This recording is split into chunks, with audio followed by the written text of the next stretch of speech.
After Scooby-Doo and Scrappy-Doo had run its course, the writers knew they had to start over and breathe some new life into the franchise. So, that's how we get the new Scooby and Scrappy-Doo show. Oh joy. This one cuts back on the segments per episode from 3 to 2. But will this added time allow the plot to breathe a bit more and stand out? Only one way to find out, starting with... A tour group is learning about Norway's history, when a real Viking pops up to scare everyone, just in time for Shaggy and the boys to join in on the fun too. Hey wait, who's this redhead? Yeah, Daphne's finally back in the mix. Now all we need's Fred and Velma and we're really cooking. But until then, Daphne's taking the lead on this investigation. They look for Professor Busby, but only find his assistant, who's pretty rude to them, and they head back into town. That's where they find the Viking dining on the local delicacies, and he kidnaps Daphne and Scrappy to bring back to the rest of his clan. And that's not a bad descriptor for them, because, hey, what the fuck? Just like in Oh Brother, Where Art Thou, they obtain the garb of the group they try to infiltrate, and we find that Busby's assistant is behind all of this. Daphne and Scrappy eventually break out of their cage, finding barrels full of diesel fuel, and some sort of underground office area, meeting up with Professor Busby, and they look for a way out. But all they find is Shag and Scoob, the latter of which swoops in and captures Olaf in the crow's nest, and they find a submarine attached to the entire Viking ship, with Busby as the main baddie. His assistant was merely just an undercover Navy operative. For the series premiere, it's pretty good. Daphne being back is a breath of fresh air, and the mystery was really good as well. Hopefully it keeps up this energy throughout. The gang head to the island of Skaruba for a big surf competition that Daphne's reporting on, but her camera crew are a bit amateurish, leading to Cowabunga Carlisle crashing into them and washing up on the shore. But that's not the only thing the surfers have to worry about, as it's shark season, and it's time to cancel the whole event. Prince Ruba tells them the legend of the lost treasure of Skaruba, and that same shark guards it with the help of the seaweed monster. To build her report some more, Daphne and the boys scuba dive down below the surface, where they do find the shark, but more importantly the lost treasure. While Daphne and Scrappy check out the goods, the seaweed monster chases Shag and Scoob back towards the shark, which is really just a mini submarine. The seaweed monster hops in it after them, but crashes up on shore, much like Cowabunga did earlier. Must have been muscle memory, because the monster is unmasked as Cowabunga, who was trying to steal the treasure bit by bit. Daphne's doing a report on an old, supposedly haunted house, but she's determined to prove everyone wrong with her story. Of course, she brings along her besties to help. And this is basically just an episode of Ghost Adventures, as she locks them inside the mansion. As she reads the side effects of staying in this place, she very smartly takes the corrective measures, ensuring their safety. Each of the boys see the poltergeist activity with their own eyes, but Daphne is just too busy reading up on the literature. She must miss having Velma around. Shaggy and Scooby get a rude awakening, but Shaggy does meet this queen here. Having lost Scooby-Doo, the trio go into the secret basement to retrieve him, bringing back a statue with them. Everything Daphne reads does come to life in this haunted house, the final straw being this painting that turns a king-size bed into a waterbed, washing everyone out of the house just as dawn breaks. Before they hit the road, they look back and see the house sink into the ground. I always love when Scooby-Doo does a horror movie parody and takes on the tropes, and this is no different, even if I don't like Poltergeist the movie. The gang head to Sulphur Springs State Park to investigate some mysterious earthquakes with a local seismologist. But before they can even get started, the mud monster rises from their pool and chases the gang away. This at least gets them to the, Native Museum, where Mr. Grumpert and the Chief are at. And Grumpert sure is a good name for him. He's really uptight, sending them back without even hearing them out. Daphne does find an ancient medicine staff, and goes to deliver it back to the sheriff in town. Daphne reluctantly but blindly trusts the lawman, and heads back over to the state park, finding the monster once more. After being chased into the caves, they take a ladder system all the way down, kind of like the caves from Pokemon Emerald, but they forgot their max repels, as Scrappy rides a knockoff Bouffalante right into a cauldron full of gold. And maybe I was wrong? This looks like a costume now, but the eyes blink? The furry technology is evolving fast. Actually, that kinda makes sense. Most of the community is tech people. Good for them. The gang also forgot their escape rope, but do lead the monster right to the cops, who is unmasked as Quanto, one of the tribespeople, who was stealing all of the gold. The gang goes to a Scottish castle to talk to a sweater maker, and please tell me they didn't run over the sheep here. When they arrive at the door, Bentley the butler warns them of the curse of the Barkervilles. The four finally come face to face with Lord Barkerville, who explains the lore behind this so-called curse, and that if the Hound returns, the House of Barkerville will fall. That night, Scooby gets hypnotized into a sleepwalk-like state, and walks out into the fields. Bentley returns with the unfortunate news that all of the sheep are gone, and Scooby is to blame. An angry mob of shepherds chase them into the graveyard, where Scooby is hypnotized again. But he's not the problem here, as the real hound hunts him down, only to get stuck in the graveyard trap that Daphne and Shaggy set up. And Daphne comes with the receipts, showing the will that states the fall of the Barkerville house would leave the fortune to Bentley, who, sure enough, was under the hound mask the whole time. And I love a nice adaptation episode, especially so if it's by Arthur Conan Doyle. In our cold open, a paleontologist warns two other guys of a giant dinosaur before he is snatched up and taken away. But that's not any of the gang's business right now. They're here to parasail and party. But when the rope breaks, Shaggy and Scooby fly off into an unsuspecting village, where that same dinosaur pops up to terrorize. While they distract the reptile, Scrappy falls right into the biggest clue so far, a giant dinosaur print with oil all over it. They use the parachute to capture Shaggy and Scooby, who describe in great detail what they saw. And like, how does he do this? Either way, the real dinosaur is right behind them, and they follow the oil trail right to the dinosaur, heading up the stairs right into the belly of the beast, which leads them to the silver mine of Montezuma. Before the culprit can escape, Scooby and Scrappy smoke them out, causing them to crash into this palm tree, revealing Dr. LaRue to be behind it all.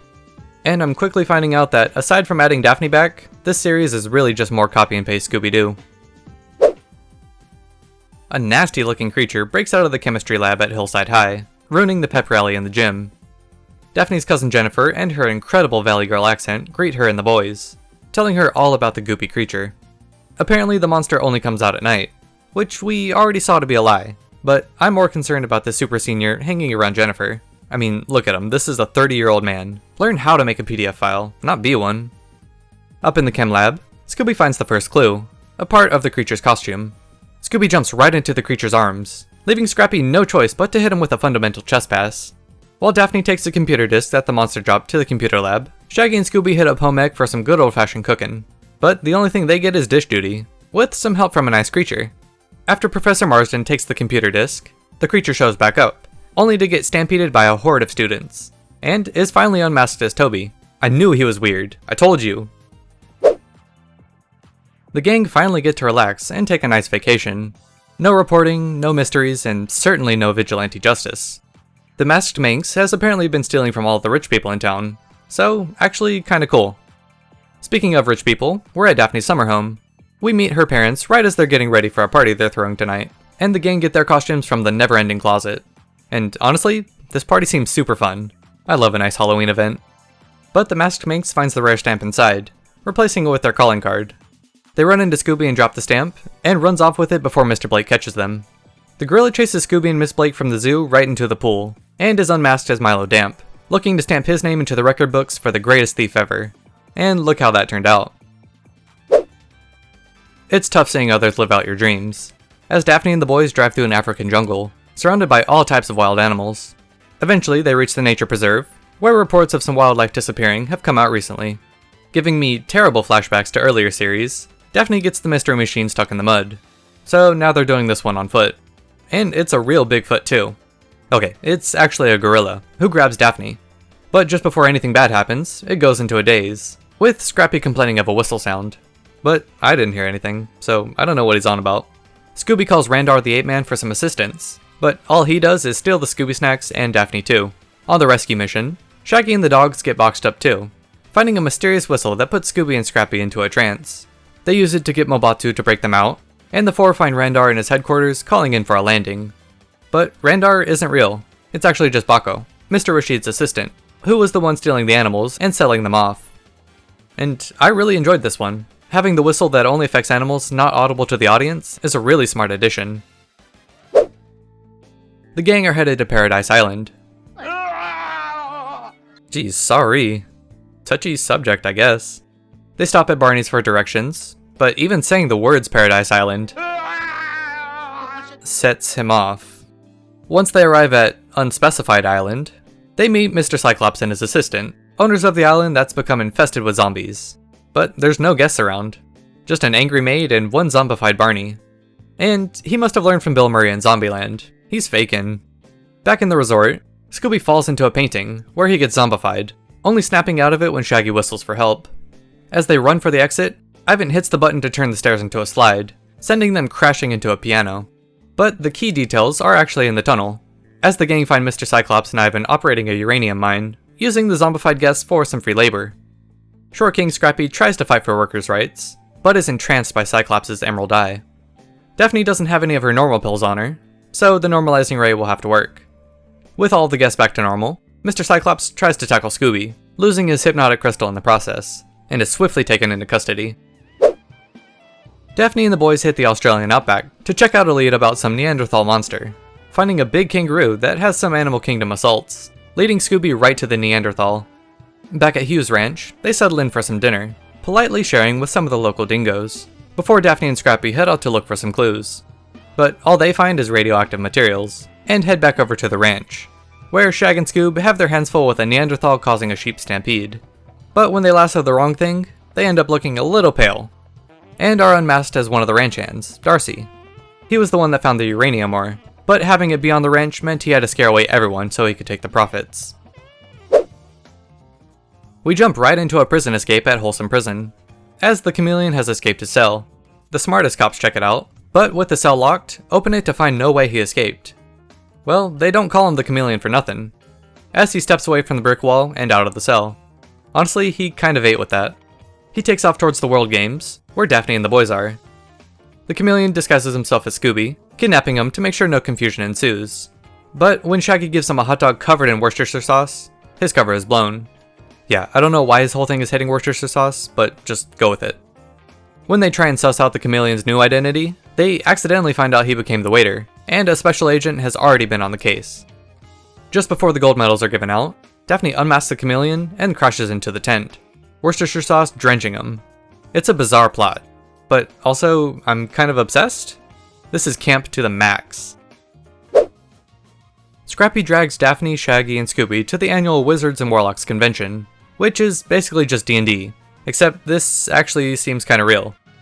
This wizard knows his stuff, as he traps the gang inside the castle, and they can only escape by playing the game. And Scrappy is quite the player, as he helps guide the gang through the levels, where they find the golden key to get the wand.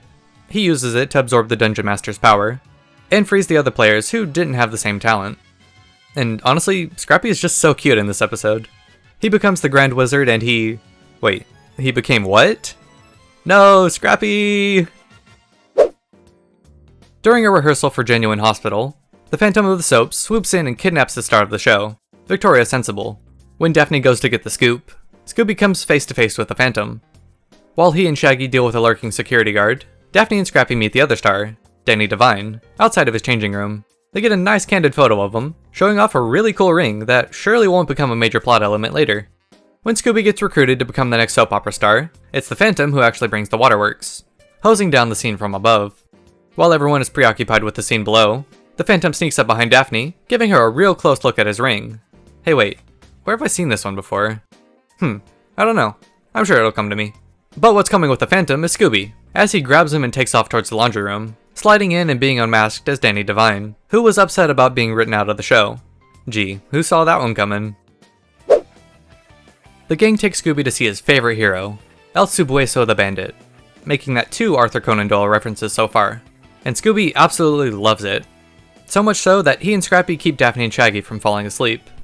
Once they actually do, Scooby dreams of his very own El Subueso story, where he must rescue Daphne and Shaggy. But even in his dreams, it doesn't quite go to plan, as he leads everyone on a wild Scoob chase. Time for Plan B, as El Scubo breaks into the jail, breaking out his mariachi mates. But the Commandant is counting up stolen tax money, challenging El Scubo to a duel, and may thy bread chip and shatter. They make a clean getaway, and Scooby finally wakes up the next morning. Not really a big fan of the "and then they woke up" type stories, and even so, the plot's not all that great.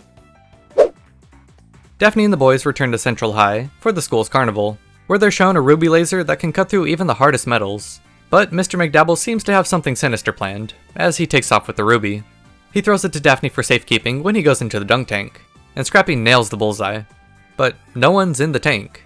In the commotion, Daphne's accosted by a Dallas Cowboys fan, who wants to steal the ruby. After being chased through the carnival, the gang goes searching for Mr. McDouble, going back to the dunk tank to try and find him, but they only find the clown again. But every DBD player knows that playing against Survive with Friends is a fate worse than death, and the clown gets caramelized. Mr. McDouble was tied up in one of the booths, So that only leaves Jerry underneath the makeup, who is trying to steal the ruby. These Scooby series sure do love their minotaurs, as this one attacks a group of archaeologists digging around Greece. But the gang aren't scared of some old Greek myth. Okay, Shaggy and Scooby are absolutely afraid, but that's too bad. This is their show. They follow the hoof tracks all the way to the ruins, where they find the Minotaur, Mr. Smith, and Mr. Kronos. Inside the Minotaur's maze, the gang find a couple more clues, but more importantly, we get the classic Scooby-Doo scene. And Scooby takes out the Minotaur with a tactical "Olé!", unmasking the beast as Mr. Kronos from the hotel, who was trying to find the Golden Fleece.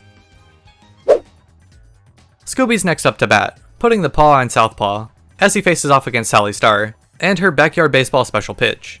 But when she strikes out Scooby, the ghost of Casey O'Reilly appears to discredit her achievements, threatening her to never pitch again, just as the big game is about to start.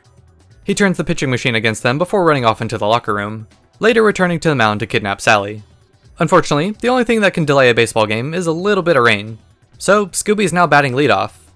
And now batting from the right side. I didn't know he was a switch hitter. Daphne and Scrappy get trapped in the locker rooms, where they hear Sally struggling. Eventually, Scooby and Shaggy end up catching Casey's ghost, and find Coach Wrung out underneath the mask. He wanted to sabotage the game so his perfect record would be saved, but his error leads to him being benched. A gremlin sabotages a movie set, and Gizmo starts the hijinks by breaking a stunt car and leaving a threatening note under the hood, which makes the stuntman quit on the spot. But no problem, as Daphne takes a quick detour through the chute, completing the stunt jump, and earns them a job as the new stunt performers. They obviously didn't get the memo, and the gremlin rips their parachute, sending them for a big drop. Luckily, Scrappy saves them, but Scooby still takes a little dip in the water. Also, Daphne is wearing tights here, but in the next shot, she's in a two-piece set with her feet out. Why'd they do that? While Daphne tries to find out some more about the production, the gang are thrown into the grand finale stunt. They try to escape, but the oil they dropped really hinders their traction, and they slide right back down into their capture.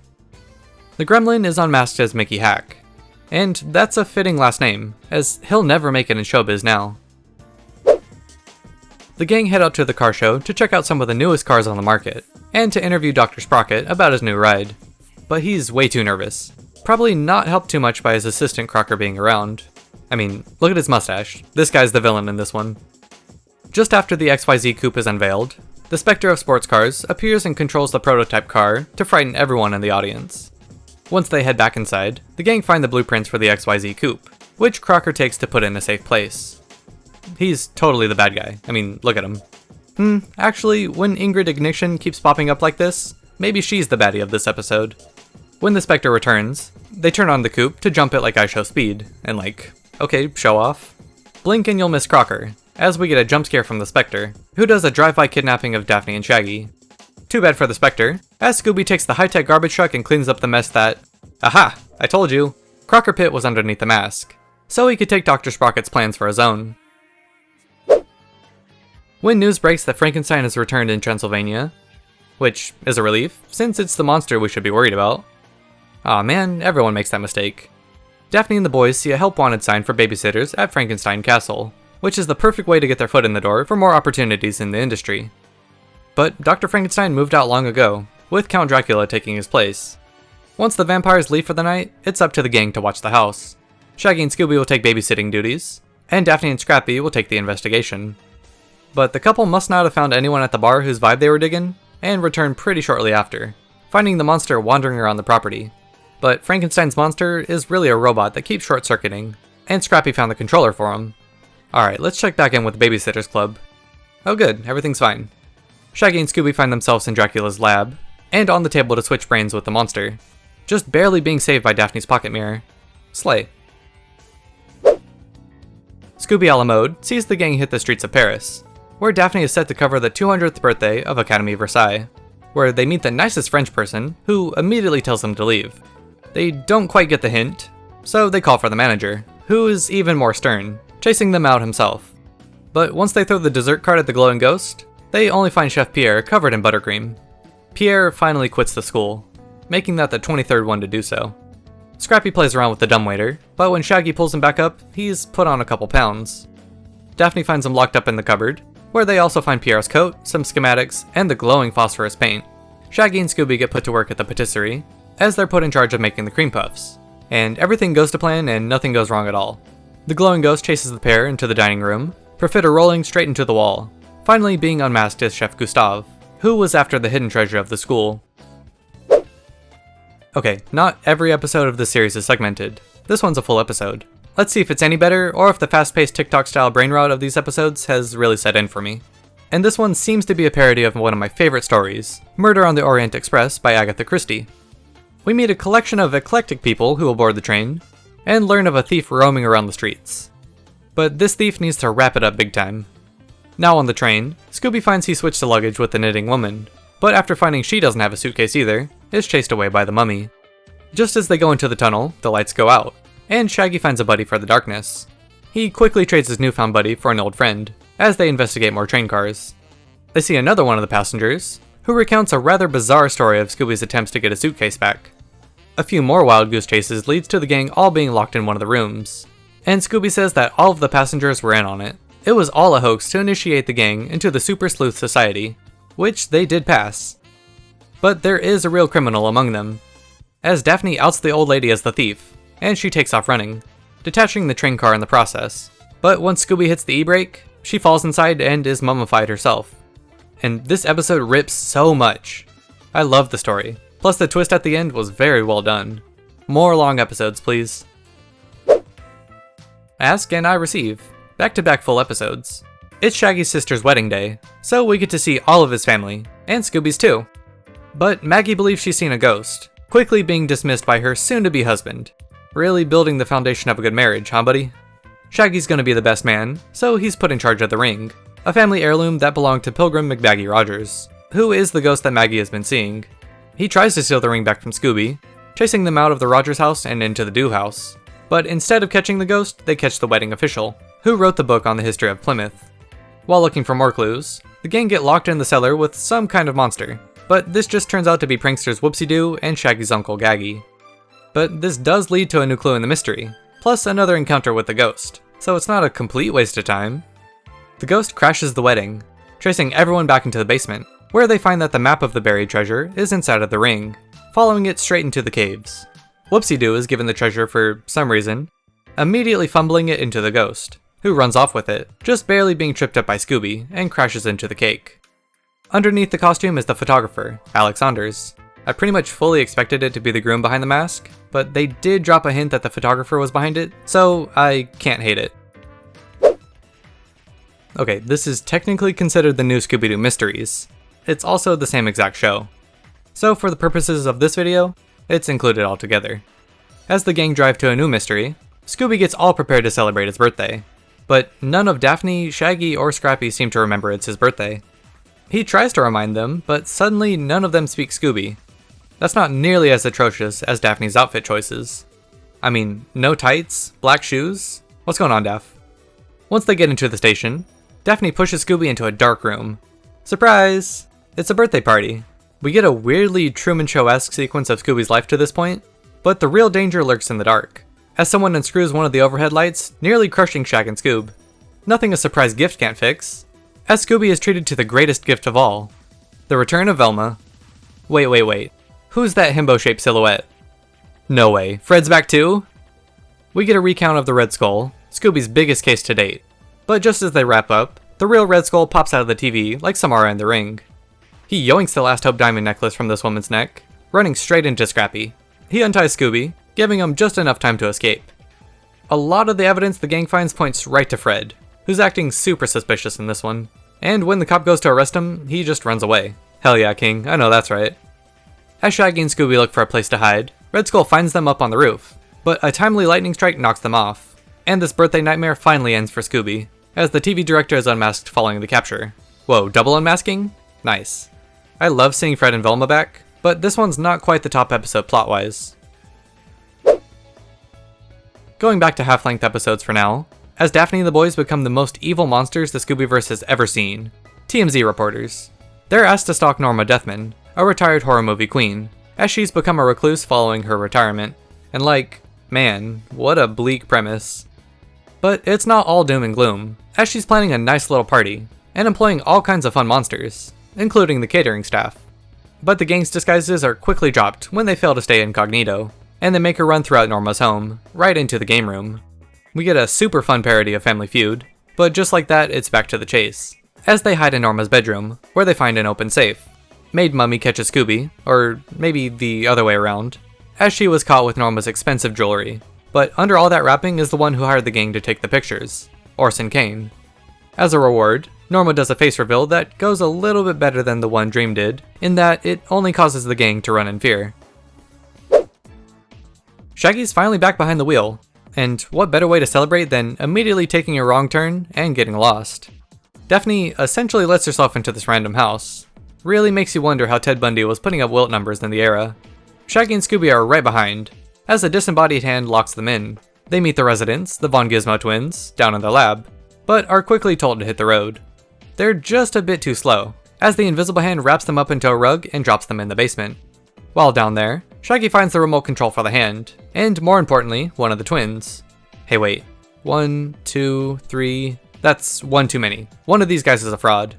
The furthest right one is unmasked as their old assistant, Ratfield, who uses the controller to attack the gang and the twins. And I gotta hand it to him, he's doing a pretty good job, until it all comes crashing down on him. The gang's wrapping up their European tour, but something is rotten in Denmark.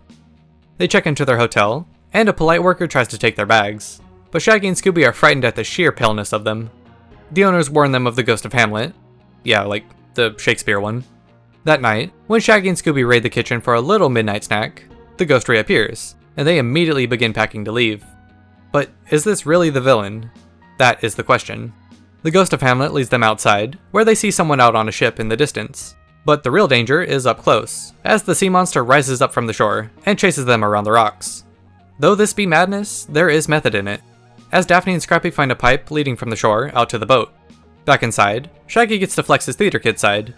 But once the ghost returns, they and the monster run away. But once Daphne finds the hole, the monster tries to chase them away, almost immediately getting caught. But brevity is the soul of wit. Two of the hotel workers were dressing up as the sea monsters to try and steal the oil from the rig, and the other worker was the ghost of Hamlet, trying to thwart their scheme, which he did do. And the rest is silence. We're heading back over to Greece again, right over to Cyclops Island, where Daphne is researching the Mask of Medusa. But as they make their way over, an evil man spies on them and conveniently explains his whole evil plan out loud. Bold strategy, we'll see how that plays out for him. The gang lose track of their tour guide. Oh wait, there he is. They find a whole room of stone statues, including Professor Mikos. The Cyclops warns them not to look for the Mask of Medusa, chasing them straight through the wall into the taverna, whose waiters look rather familiar. What could they be cooking? Everyone we've met up to this point takes off up towards the fountain to find the mask, which is found out to be a fake. Or maybe just user error, as Scooby shines the flashlight through, turning everyone else into stone. Good thing the process is super easy to reverse, and everyone is just fine, with Professor Mikos under the Cyclops mask. Okay, this one's actually super fun. It's a parody of Mission Impossible, with Scrappy taking the narration duty, as the gang hit the Statue of Liberty looking for clues. Shaggy and Scooby accidentally say a secret password while ordering some food, leading them down into an underground base. While they get tasked with fixing an evil villain's transponder, Daphne and Scrappy get sent on the same shoot. We get a scene of Shaggy and Scooby dancing with this robot that goes on for far too long, but that gives them enough time to find Cecil behind a curtain cosplaying as this evil villain, which reminds me of the South Park episode with Saddam Hussein. Will anybody get that reference? Maybe. While Shag and Scoob hang out with Lady Liberty, Cecil charges up his laser, but it soon gets destroyed by the Flying Fools, and all of the spies are sent straight to jail. This one started out cool, but it just turned into another whatever story. That dance scene alone knocks us down in the rankings. Back-to-back parodies? Sure, I guess. The gang head over to Honeydale, population 95 million, bees that is. They're investigating a local honey farm that's been overrun with bees. And like, yeah, that's the point. The giant killer bees steal Mr. Stinger's hives, then wreck the mystery machine trying to track them down. A passing police officer takes them back to Harley, who somehow already knew they needed their flats repaired. Hey, should we question that? No? Okay, back to the farm. But it ain't a honey farm, they're making some serious fuel here. But before Mr. Stinger can explain, the giant bees return and kidnap him and take some of his fuel, with two of the bees bumbling into each other, being unmasked as... no one knows. Shaggy and Scooby take the jetpacks to save them, and the real bees chase the fake ones, who stop for police for some reason, and is unmasked as Harley. He's some sort of foreign spy sent to spy on NASA, which Mr. Stinger apparently works for. This one went off the rails pretty quickly. Oh shit, we're going to the Overlook Hotel? Oh, overview. My bad. The gang are working undercover at this hotel, where apparently ghosts roam free. Shaggy and Scooby slide right in, meeting the owner of the hotel, but when Scrappy brings the luggage in, he runs into someone else, also claiming to be the owner, and the one Shaggy saw was the ghost. When they realize this, they run for the hills, right into renowned horror writer Sheldon Keats, who's writing a new novel based on the hotel. Jack sends Shaggy and Scooby to guard the kitchen, getting an order for a sandwich from the first ghost we met. While cleaning up in room 7, the gang find a secret passageway, with a torn paper titled Secret. That night, they hold a seance and hear the disembodied voice, which causes everyone to leave. But that was just a recording in the vents, giving Miss Van Loon enough buffer to try and leave with the top secret documents from the military base. And you know what to expect, she doesn't. At a top secret military compound, Codefinger breaks into the shh room, where he steals a decoder, making a great getaway once the alarm is tripped. He makes his way to a department store, where the gang just so happens to be returning a toaster. But once they reach the door, they're sent down a chute into a military office, where they're tasked with finding the decoder. Look, I know the military has low standards for recruits, but come on now. They get a list of codes to say to the appliances, but they only find a salesperson hiding out behind the washing machines. The bizarre phrases the gang have to keep saying sends them into a panic, and they run off to find security. Just as Shaggy finds the decoder, the detective finds them and assumes them to be shoplifting. They do manage to lose them, but also lose the decoder to Codefinger. He uses the old marble gambit on Daphne and Scrappy, but isn't smart enough to go up the right side of the escalator, crashing into the makeup section of the store. One last attempt at the decoder leaves him hanging on for dear life. This one started so well with these gags, but just kind of plateaued from there. But for that first minute or two, that was peak. Yo, the gang's back together. And look at Fred in his Speedo with his ascot still on. Freddie Jones, I know what you are. While on a South American cruise, the gang get recruited by Velma's uncle to help look for a celestial orb, which will lead to a lost treasure. Their plans being eavesdropped on by 3 people, but they quickly get knocked off the ship. Once they hit land, they trek into the forest, as an adventuring woman spies on them from afar. Shag and Scoob accidentally find the Cave of Death, and take Scrappy down one path while the rest of the gang go down the other. After a cave collapse, Scooby finds the celestial orb, setting off a variety of booby traps, but finally meets back up with the gang. Yeesh, looking a bit worse for wear, guys. These zombies work for Harriet, who takes the orb and the professor, leaving the gang to deal with a pit of snakes. They fashion some disguises from their surroundings, only to have every single zombie ever chase them through the caves, kind of like it's Minecraft.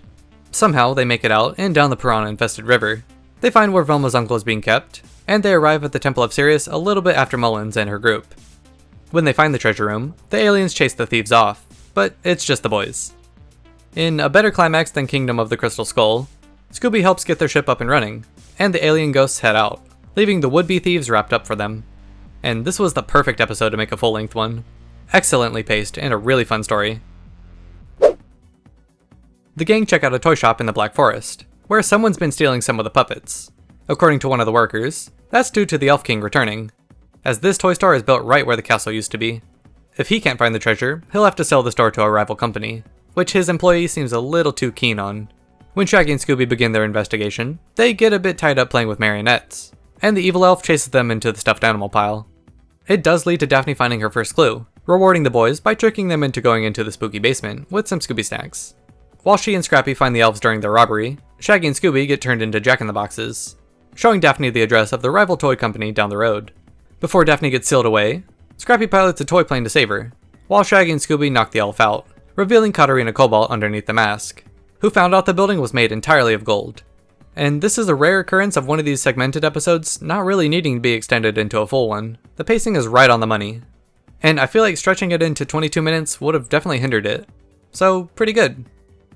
The gang heads south to Antarctica to check out reports of some sabotage going on at the research center, meeting director Dr. Carlin, who gives them a rundown of all the things that have gone wrong. Scrappy immediately gets put away for safety, leaving one of the researchers to walk up, unlock the safe, and walk away with no explanation. As of right now, a sea lion is the best guess they have at the saboteur, so let's see if the gang can do any better. We meet a couple tertiary characters, but the smoking gun, trunk, with stolen helium tanks belongs to Virgil. Hopefully he can guide us through his thought process journey and save his own skin. Oh, nope, he just wants to go home. Okay, cool.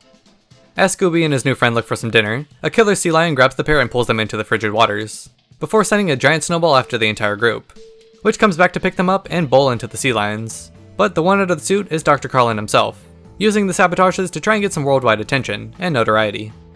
They set up a couple fake outs of who it could be, and it ended up being none of them, so whatever. Halloween episode? S tier. Moving on. Okay, this isn't even a tier list, but Halloween episodes always get a boost in my book. The gang head into a costume shop, followed by two green aliens. It's just Fred and Velma, but they better hope this isn't a haunted mask situation. Scooby wants to take this ghost costume, which I absolutely love, and so does the owner, Dracula, as Scooby is the 1,000,000th customer, being rewarded with an invitation to the greatest Halloween party ever. The gang pick out their costumes and head over to Jackie's castle for the party, with Shaggy reluctantly dressing like a werewolf. That's a good idea actually. But he's shown up by a real werewolf. This whole party has all types of classic monsters, and it rocks. Wait, the ghost of Van Helsing shows up to raise all kinds of hell, leading the gang to finally realize the real monsters they're associating with. The monsters beg and plead with them to help find the ghost, and immediately check out the case. But once they do, Velma and the Invisible Man disappear, while Shaggy, Scooby, and Scrappy are transported into a room with enclosing walls, like that scene from Saw 5 and definitely not anywhere else beforehand. They use the amulet from Daphne's costume to avoid being crushed, finding the Invisible Man and Velma tied up.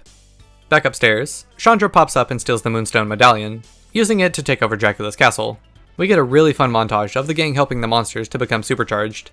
But all it takes is some evasive Scooby maneuvers to turn the tables on Chandra, as she gets totally busted. That ghost of Van Helsing is unmasked as Igor, tired of his treatment from Dracula, which actually earns their respect, and they make him an honorary monster. What a fun episode. I love that none of the classic monsters were the villain. They were actually super sweet. Is this the best episode? Velma takes Daphne and the boys to a White House banquet, who immediately make a fool of her on national television. It's incredibly rude, but so is the ghost of George Washington, who scares away everyone in the banquet hall, and chases Scooby down to retrieve the Brass Eagle statue. Some sort of Secret Service work they got going on here. The gang in this episode are super patriotic, which I can look past, but I refuse to look past Scrappy shaking hands with Ronald Reagan. Alright, it's confirmed, Scrappy led to the decay of America. What a shame too, I was really starting to like the little fella. When the gang begin their investigation, they run into Senator Bullhorn doing some late night research on the NASA station, but the only real lead they have is the Brass Eagle bedpost from the guest rooms. They introduce themselves, cause havoc, and leave each neighboring room worse than they started, like Reagan did with crack to the inner cities. Oh, the ghosts of presidents past did not like that joke. Now, we could completely ignore this and laugh it off, kinda like how Reagan treated the AIDS crisis, but the gang decide to take action, barricading the door to the final room. Placing the eagle on the bedpost sends them down a chute to an underground passage, where they find a stash of stolen paintings, and good old Honest Abe, who's honestly kinda got a bit of a glow about him. Daphne cracks the case, and Marilyn Maxey is taken away by Secret Service. But Velma's not so sure, and when the ghost of George Washington shows back up, steals the bedpost that's a key to the NASA computer's chamber. He steals the reel of film, and takes off with Abe in a helicopter, getting snagged on the Washington Monument, leading to a chase on foot. Scooby's parents, who decided to come help Scooby out and really provided nothing else plot-wise, ended up being the key to the capture of the ambassador and his wife, and everyone gets to enjoy a nice feast. Adding yet another relative of Scooby-Doo into our Rolodex, as Dixie-Doo is performing on a riverboat, when the ghost of Colonel Beauregard shows up and scares off the audience and performers. The gang are a bit late for the show, but just in time to catch everyone running out. The ghost follows Shaggy and Scooby as they split up and look for some clues, getting sent off into the lifeboat. While they deal with the ghost, Daphne and Scrappy find Dixie-Doo and Steamboat Sally, who's running late on her mortgage payment because her show keeps getting interrupted. To help her save the boat, the gang go down and try to find some more clues, walking in on a steamy scene. No, not like that. Once the steam dissipates, Beauregard is waiting for them, chasing them up into the captain's room. They get a bit of lore on Beauregard, and Shaggy and the boys distract him long enough for Daphne to find the emerald necklace. Scooby, Beauregard, and Magnolia fight for the necklace, finally unveiling Pops into the mask, and the showboat is saved. Do y'all remember the yearbook photo of Daniel and then the cooler Daniel? Well, that's what this is like seeing Scooby's cousin Dooby-Dooby-Doo. Also, it's so on brand that Shaggy wears a tuxedo t-shirt. Doobie is just about to perform, when a stray hand reaches out to grab him. But you can't knock the Doobie, baby. And once he's out on that stage, he's absolutely serving. One of the showgirls can't stand being shown up, and tries to take Doobie, running off and leaving everything behind. Scooby goes undercover as Doobie, pulling the classic Ashley Simpson lip sync, which goes exactly as you'd expect. Before he even gets to the hook, he's given the hook, and the dognappers take off with him. The 4 spies take the deceptive Doo to an abandoned mine, with the gang and the reporter close behind. But Marcy's no reporter. She's an undercover agent, sent to find the laser band that was in Doobie's collar. The same collar that Scrappy uses to capture 2 of the goons. But the favor is quickly returned when they try and crush Marcy with some falling rocks. Scooby's terrible singing actually comes in handy, as his attempt at a high note short-circuits the laser band, firing the thieves into a minecart. We get one final Sinatra derivative Doobie song to close us out, in case you wanted one of those. Oh boy, a Sherlock Holmes episode. You know what, I watched every episode of Sherlock, so nothing can hurt me at this point. Except another 3-episode season of Sherlock. That would actually hurt. The gang head to 221B Baker Street to find the Mystery Solvers contest. Shaggy and Scooby get a head start on the mystery, running into the ghost of Sherlock Holmes himself. The rest of the gang have to start without them, and are tasked with solving one of Sherlock's unsolved crimes. They drive around London with their clue, taking a quick chippy break, before heading into the cemetery. Iggy and Moriarty pull a fun prank on the gang, but Sherlock isn't as impressed. He sticks around a bit to guide the gang to their next clue, the Great Detectives Club, where they must be absolutely silent. And this scene is awesome. The lack of overall sound with just a few diegetic sounds was super cool, but I have tinnitus, so it also kinda sucked. Sherlock leads Shaggy and Scooby towards the Hall of Fame, but when Sherlock steals the blueprints for Buckingham Palace, the gang are left to deal with the repercussions, getting sent straight to Scotland Yard. While Shaggy and Scooby get interrogated, the rest of the gang trick the guard to escape and run out of the jail. They head over to the museum where Sherlock steals yet another blueprint, then breaks into Buckingham Palace to steal the crown jewels. Once again, the gang take the fall for the ghost crime spree, and it's up to Shaggy and Scooby to play Mirror's Edge to catch up with Sherlock, which they eventually do by elementary means. Sherlock is finally unmasked as Mr. Stapleton, who used the contest to preoccupy all of the detectives while he did his thing. This one definitely dragged a bit, but then again, so did Scooby in the Queen's coronation dress, so I'm left no choice but to stand. Our penultimate episode starts with the gang taking a Hollywood tour of Banana Toon Studios, led by a tour guide who sounds like Fran Drescher with a cold. But when catching an unreleased episode, they forgot to mention it was a 3D event, as Monster Mutt jumps through the screen and destroys the projector, running off with the film. The gang get hired to go undercover as cartoonists, following one of the actors on set into the costume trailer, where Monster Mutt awaits. They chase Shaggy and Scooby through a live set, hopping in these Star Wars mobiles with active lasers for some reason. Meanwhile, Daphne and Scrappy find an actor with a film reel, and find an abandoned walkie-talkie, so someone else is definitely in on this. Scrappy puts the finishing touches on his cartoon, but Monster Mutt crashes the premiere, stealing another film roll. Scooby tackles the heinous hound, being unmasked as security guard Dimwitty, now sans mustache. He was out to steal a secret government rocket launch film, which the gang just happened to find and splice into their cartoon. This was a fun episode, but some of the voices were just so grating to my ears. It definitely reduces the enjoyment. But then again, you could probably say that about my videos. The gang get called to EIEIO Farm to help Old MacDonald with a slight problem. All of his animals are becoming mutated. But, I mean, it's just a little field mouse. How bad could it? Oh my god, it's a kaiju. Some of the scientists are kinda cooking actually. Look at this peanut butter and jelly sandwich tree. But some of them commit atrocities that mankind can't even comprehend. Like force-feeding cows nothing but cocoa beans, so she produces nothing but chocolate milk. Alright, look, not everybody can be a winner here. Shaggy and Scooby run into a farmhand so nonchalant and nihilistic, I'm kind of obsessed. The giant mouse stomps through, wrecking a bunch of the farm's equipment, and suddenly Old MacDonald doesn't need the gang around anymore, and tells them to leave. When Monster Mouse comes back, the gang realize that he's under control by someone. Right before he runs into the power lines, Scooby tackles him, saving his life, and he's rewarded with a big old smooch. The mouse walks over to the silo, uncovering Old MacDonald, who's actually the new MacDonald, Parker, who wanted to take over the farm. It's a pretty mid-episode, tenfold by Scooby saving the mouse from being electrocuted. That was a really sweet moment. We made it to the final episode, and it's the first holiday special. We begin with a minute-long cover of 'Tis the Season, with some Mystery Gang lyrics, as the gang helps set up for the Christmas pageant. But when Winslow Nickleby is set to ruin the fun and close down the children's home, they kick him out into the cold, cold snow. As they rehearse for the play, the ghost of Christmas Never appears and chases them out as well. But Shaggy and the dogs absolutely slay them, sending them down the mountain into a tree. But once they return inside, they find all of the decorations have been destroyed. They find Winslow's lapel pin in the wreckage, and head over to his place for cookies and leads, where the maid Nanette rats him out and his plotting ways. Scrappy takes a picture of the will, which leads them to the attic of the building to try and find the star. Instead, they find the star of the show, the ghost of Christmas Never. Scrappy grabs the star, and Scooby puts them into a Santa sack. but the ghost manages to still break free with the emerald from inside the star. To add insult to injury, Mr. Nickleby returns with a scroll from the city inspector, who will shut down the building this time tomorrow. But as they say, the show must go on. That night, people line up around the block to get in, with Nanette working as the door person. We begin my favorite ballet, the Nutcracker. But when Winslow turns into a nutty cracker, he starts stripping Fred to try and find the emerald, completely ruining the show. During intermission, the ghost of Christmas Never reappears, stealing the Nutcracker tree topper and taking off in the sleigh. The gang hop on skis to chase them down, with Winslow and Tiny Tina bringing up the rear. After our Sugar Plum fairies dance around the ghost for a bit, Scooby and Shaggy take control of the horse and fling the ghost into the snow, unmasking Nanette as the villain. Mr. Nickleby returns bearing gifts for all of the kids, and ripping up the eviction notice. It's a very worthy finale for the series. It's really hard to go wrong with the holiday special. With 26 episodes and 44 total segments down, the new Scooby and Scrappy-Doo show had some high highs, some low lows, and a lot of mid. Introducing Daphne back was a big help, and the cameos from Fred and Velma were some of the best episodes. But let's see what the worst to best ranking of them is. The Mark of Scooby. The Quagmire Quake Caper. Who's minding the monster? No Sharking Zone. Scooby Pinch Hits. The Stony Glare Stare. South Pole Vault. The Dinosaur Deception. Doom Service. The Hand of Horror. Scooby-Geist. Scooby and the Minotaur. Scooby-Roo. The Fall Dog. The Dooby-Dooby-Doo-A-Doo. Scooby-Doo and Cyclops 2. Showboat Scooby. Scooby of the Jungle. Wedding Bell Booze. A Night Louse at the White House.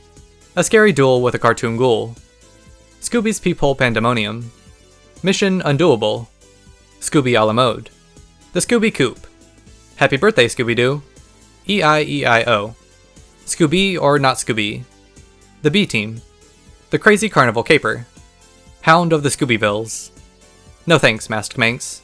Scoobsy. Scooby the Barbarian. The Nutcracker Scoob. Sherlock Doo. A Code in the Nose. The Creature Came from ChemLab. Wizards and Warlocks. The Night of the Living Toys. Scooby's Gold Medal Gambit.